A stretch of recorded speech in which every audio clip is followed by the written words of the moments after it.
Good day to you, dear ones. It's devotional time, and I'm very happy, Mike Ortel, to share with you something that God has spoken to me a number of years ago. I was in New England, and I was a youth director, and I met this other gentleman who was a youth director, but he had a marvelous voice. His name was Ron Scott. Ron Scott, handsome dude, just a precious friend, and used to be a barber. So every time I get to town in South Lancaster, I go to his house and we'd have a lot of fun just laughing and joking and but he always had me sit down and cut my hair. Well, I never had a whole lot up there in the last number of years, but he would sit down and cut my hair. But as he was cutting my hair, he would start singing different songs. And his wife would come walking into the room and, honey, join me in this song. And he taught me this song, which I kind of think is kind of cute. Now, I'm certainly not a singer, but I'd like the message of it, and I'd like to teach it to you if you're interested in it. It is found in Psalms 25, and it's verses 1 and 2 and 4 and 7, these verses. And it goes like this.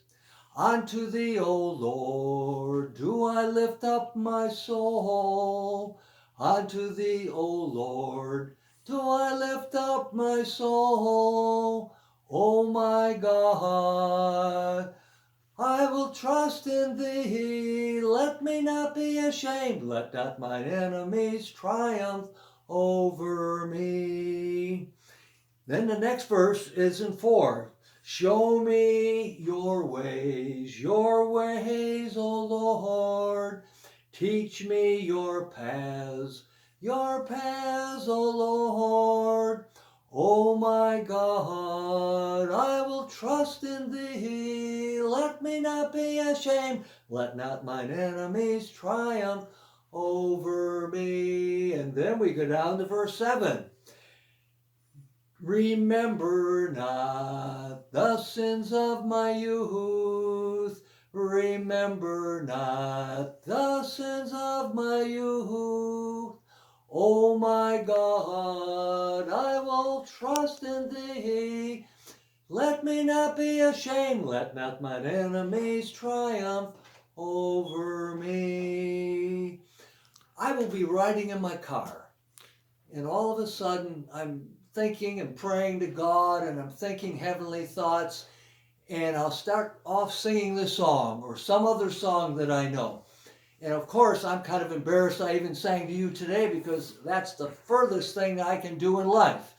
I can climb a mountain better than I can sing, but it does something for my soul. And what I'm telling you is, why don't you sometime, when you're all by yourself, when you're having worship, whatever, you're climbing a mountain, walking down the street, start singing a song about God. Because the song was extremely good. Oh my God, I lift up my soul. How often do we lift our souls to God? In music, in meditation, in prayer, when we're studying the Word. But the Lord wants us to lift our soul heavenward. And then it goes on to say, because I'm going to trust in you, Lord. And I don't want to be ashamed of my life. Because some people, halfway through their life, all through their life, especially as they get older, they're ashamed of the stupid, crazy stuff that they have done in their life. But if you stay singing to God and lifting up your soul to Him, you won't be ashamed of your life. Matter of fact, God will make it something that is powerful and good that you will be happy to think about. And then it says, don't let my enemies triumph over me. Now I'm going to jump down to verse 4. It says, show me your ways and teach me your paths. God says, I will teach you the path to go and the way to go. And the more we look to Him and the more we sing and meditate, believe it or not, our life will go from just an ordinary life all the way up to scale and be good. But the last one, remember not my sins of my youth. Do you have some sins in your youth that you wished weren't there? God says, I'll forget it, and I want you to forget it because I have forgiven you, and you don't have to worry about those things.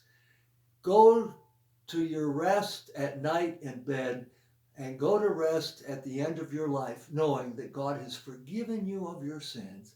He says, I have buried them in the depths of the sea. I don't remember them anymore. I don't want you to remember them anymore. And you can have the peace that passes understanding. Lift up your soul to God every day, and you'll have a good day every day.